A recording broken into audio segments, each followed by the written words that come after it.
Welcome back to Gold Derby. I'm Christopher Rosen. I'm so pleased to be joined by Mari Yamamoto, who plays Keiko on the Apple TV Plus series Monarch, Legacy of Monsters. Mari, I truly love the show. It's so great. I guess, but for you, what was it at first? Like, what was it that really interested you about the project and this role? About the project, I think it goes without saying that as a Japanese person, getting to play something in the world of Godzilla was such an exciting prospect for me because it's such an iconic character all around the world, but especially in Japan, it holds such, meaning for us. So it was huge in that sense. And then I read the scripts and I sort of got to know the character and Keiko. And I just fell in love with her. She was just somebody I'd never seen on screen before, especially as a Japanese woman, this sort of adventurous and smart and flawed and such a sort of character with so many layers that you could peel back and with such an interesting backstory. We don't really explicitly see it in the show, but she comes from so much sort of loss and trauma of the, World War II, but um she still has this inner light, this optimism that really shines through, I think, for me. So all of those things came together and I was just so, invested in her from the get-go. She's so great, and I feel like it. I like that you said that she has like that adventurous spirit. It does feel like at times it feels like she's like an Indiana Jones almost, but like not. You know what I mean? Like Yeah, that kind of thing. And it's yeah, like really cool. Like you said, you don't really see that at all, and it was just really fun to get to see that on screen and stuff. I think that's really right. She great. definitely runs towards danger. Yeah. Yeah. You have this like I guess I know I think you have a background in journalism as well, right? So like I guess a little bit. So like how do and she's a scientist, so I know it's different things, but I found that interesting because she's so inquisitive and stuff like that. So I guess did that like kind of journalistic instinct, I guess, help like even further a little or no? I love that. I love that you brought that up. Thank you. Yeah. I get asked, what do you relate to about her? And I think it's her curiosity. She's really constantly questioning, how does this work? Why is this like this? Who is this person? What's happening?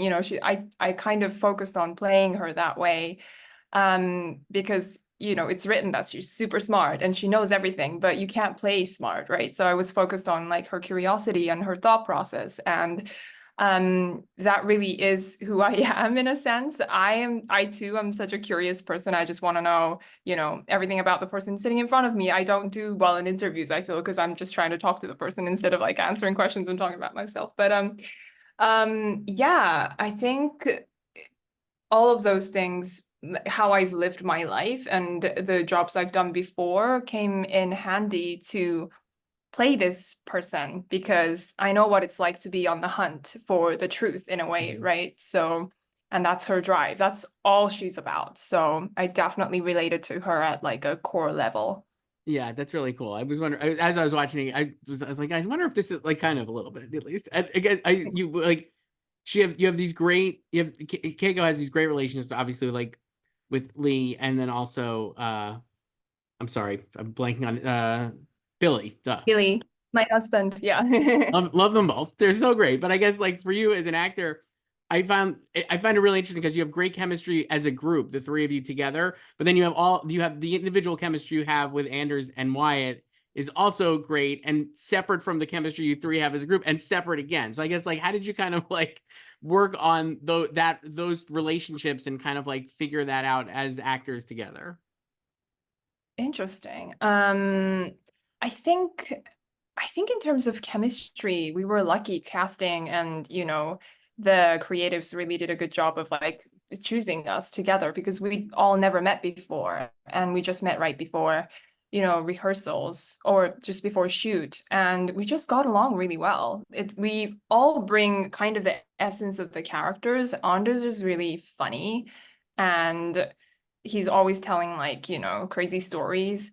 And Wyatt is like well, Wyatt is more, not like an army guy, but he's just very, relaxed and kind and smart. And um he is an athlete, so he does have that sort of militaristic stoicism, I guess.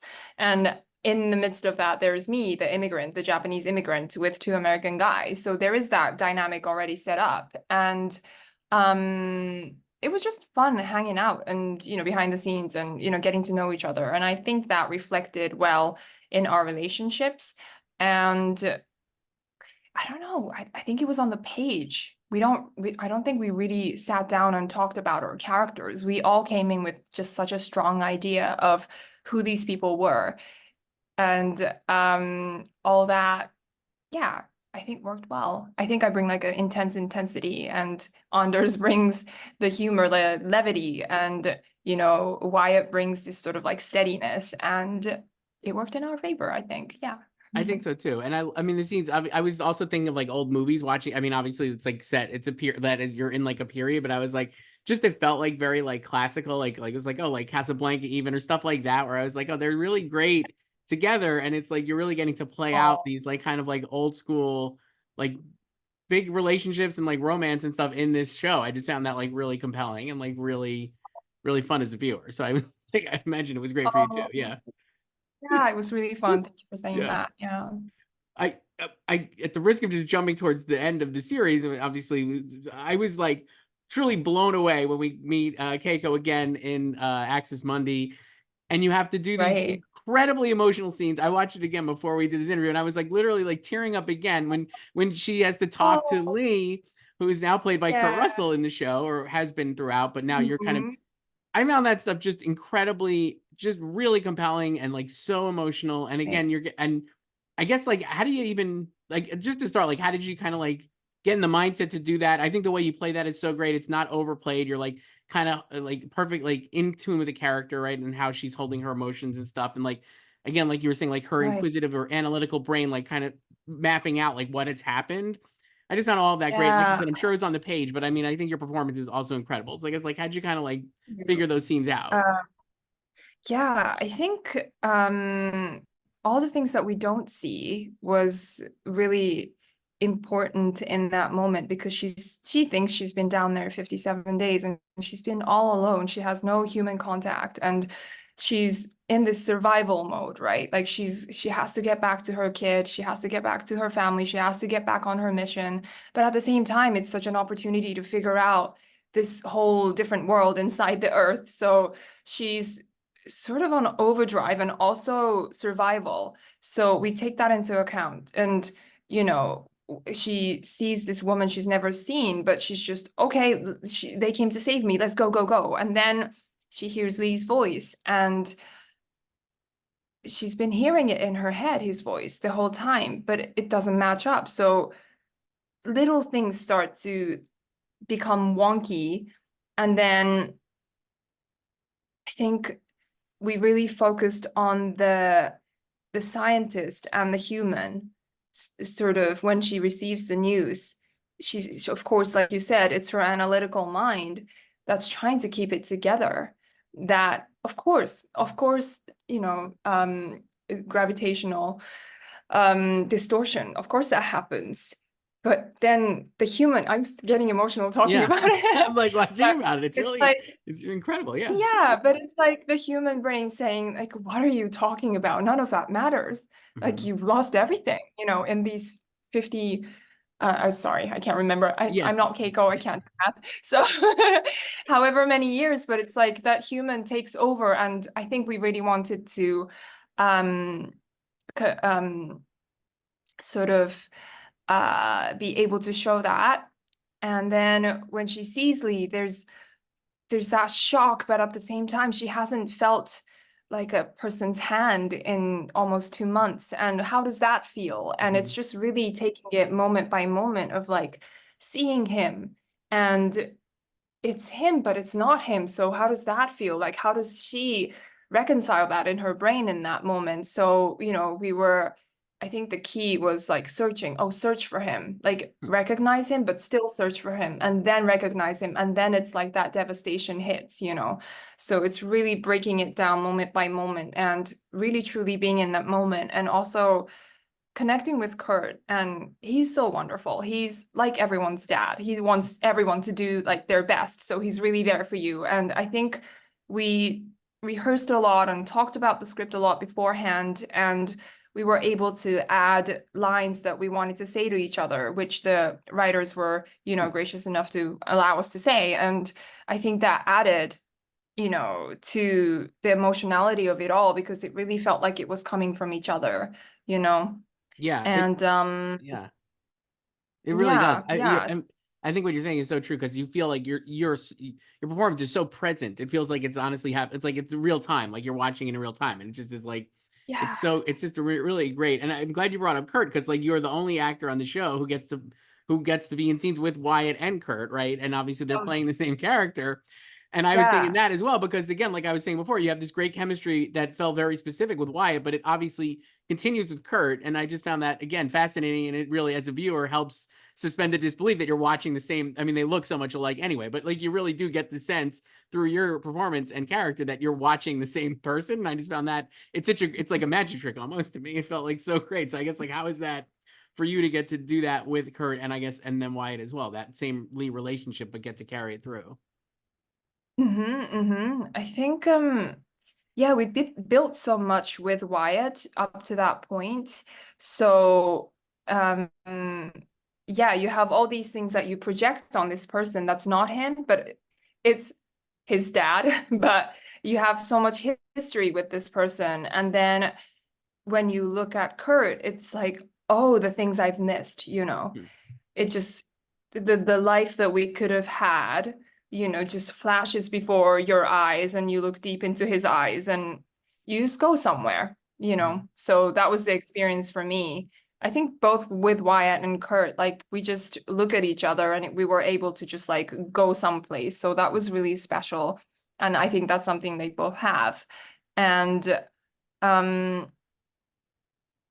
it's funny because some words, I think they really worked hard on like sounding alike and like expressions and things like that. But some words that I'm used to hear Wyatt saying, like they would sound exactly the same.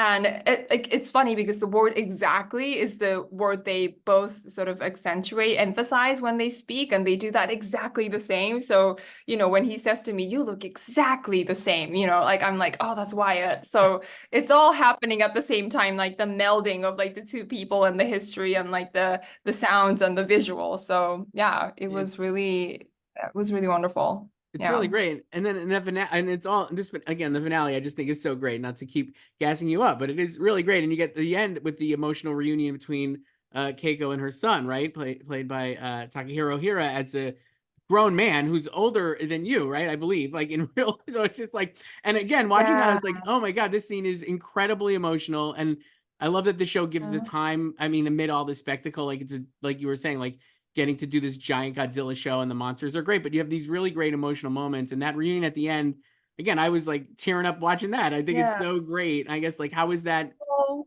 to get to play that and like kind of figure out how, yeah, like how that would feel, I guess, as like, as a person whose son is now old. It right. just is so hard to even wrap your head around, right? Like, so like how, I guess, how did you wrap your head around it? Absolutely. Absolutely. I think my first question for that scene was, do you recognize somebody after, like 70 years almost? Do 60 years? Like, do you recognize somebody who was a child and who has become a middle-aged man? Is that something sort of primal in you that says, oh, that's my kid? So I looked for videos of, families sort of torn apart by war and other horrific circumstances. I think there's so many countries where this happens. So there's videos of people reuniting, right? So I looked at those, I watched those a lot, and Hmm. I just came to the conclusion that every video, how many years they've been apart, it doesn't matter. When you see your blood, there's something that people seem to instinctively know and just try to grasp in Mhm. that moment. So I thought, oh, okay, I know. Like even if he's, triple the size of when I last saw him, like it's a mother knows her kid. Mhm. So, it became more about um the guilt and the unbearable guilt and the love and um all of the shame and all of the things that wash over her in that moment. How does she face this kid that she abandoned?